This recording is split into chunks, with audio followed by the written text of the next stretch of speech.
Hey everybody, welcome to our weekend check-in video for Psych 5 Social Psychology for Saturday, October 30th. And go over a few items as I always do, reminders, etc., as you all know by now. So first up, that's your most recent discussion there on Chapter 9, the quiz as well, there on social influence. That was due yesterday on Friday, and I did like a lot of your stories you submitted there for the discussion. Did a really good job telling some personal experiences you've had with conformity due to that normative social influence kind of reason. So it was good to read that. I always like to see what you guys come up with. Next up here, importantly, that your APA style literature review paper is due next Monday, November 1st. And so remember, there is a dedicated APA style literature review paper module underneath Unit 5 of our course material. So scroll down past Unit 1, 2, 3, 4, 5. Underneath Chapter 14, you'll see there's a dedicated module there. Look for Part 2, or Component 2 as I call it there. It's the actual instructions for the literature review paper. Remember that you're going to submit it. In that module area there, you'll see a dedicated submission area right underneath the instructions for Part 2 of your paper.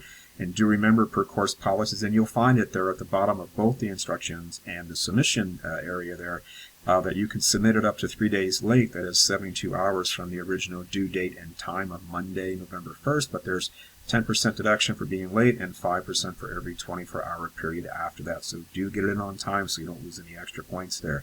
When you pull up the instructions there for Part 2 of the paper, the final paper, you'll see that at the top there's a how-to video where I walk you through with screenshots, and so definitely take a look at that as I take you on a tour of the instruction page and show you all the resources there and tell you what you got to do. So definitely check that out. It's not long. And right underneath the video, you'll see a couple of files that I've embedded there in the instructions. They're just in two different formats as files. One's in Word and one's a PDF, whichever one works better for you in your browser. So take a look at the instructions and checklist, as it's called there.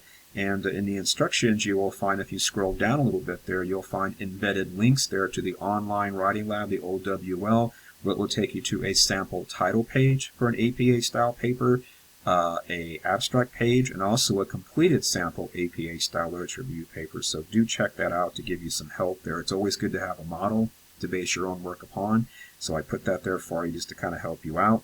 Also, don't forget to take a look at that checklist as part of that file too. It's basically, a list of do's and don'ts, things you do want to have in your paper and things you don't want to have in your paper. So please be careful to take a look at that. It's all designed to help you out so you don't have any major mistakes in your paper.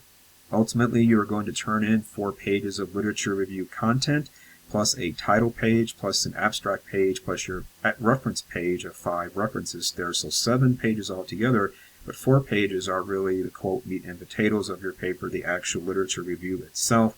Remember, the literature review is a presentation of the references that you found in the scientific literature there. So it's not to be a presentation of your personal life experiences or opinions or speculations.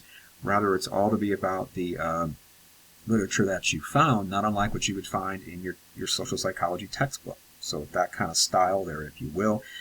Do make sure that you incorporate any feedback that I provided for you from the first part of the paper regarding the formatting on your APA style references there. Some of you had some issues with that, and some of you had issues with your topic. So make sure that you clean all that up there as I suggested there in that Part 1 feedback. Also, be careful there to remember that there is the issue of plagiarism. There's a section there in the instructions for Part 2 of the paper there. If you scroll down a bit, I've got a little PDF there, or a PowerPoint there too, I believe, of examples of what plagiarism is and what plagiarism isn't. So make sure that you take a look at that. I also have some links there to the FCC library website about that as well. I will submit your paper to Turnitin Analysis. Turnitin, in case you don't know, is a plagiarism analysis tool. So if you're plagiarizing, I'm probably going to catch you, and that's going to be like 0 points for your paper. So please be careful about that. Make sure you put things in your own words, and just changing a few words around and putting in a citation, that's still plagiarism. You have to put things in your own words, and that's all spelled out for you there in that sample plagiarism in the instructions. So please do take a look at that.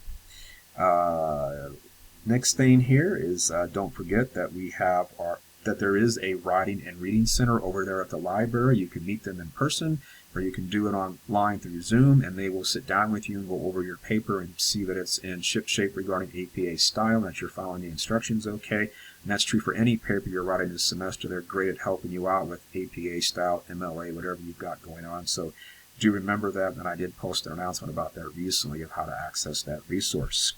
Okay, otherwise that's everything I wanted to say. Hopefully I'll see some of you in the live session this coming Monday at 1 o'clock, so please do attend if you can. Otherwise, if you need anything in the meantime, reach out via email. I'll be glad to get back to you. And otherwise, have a great, happy Halloween, and maybe I'll see you in those lecture videos or see you on Monday. So take care until next time.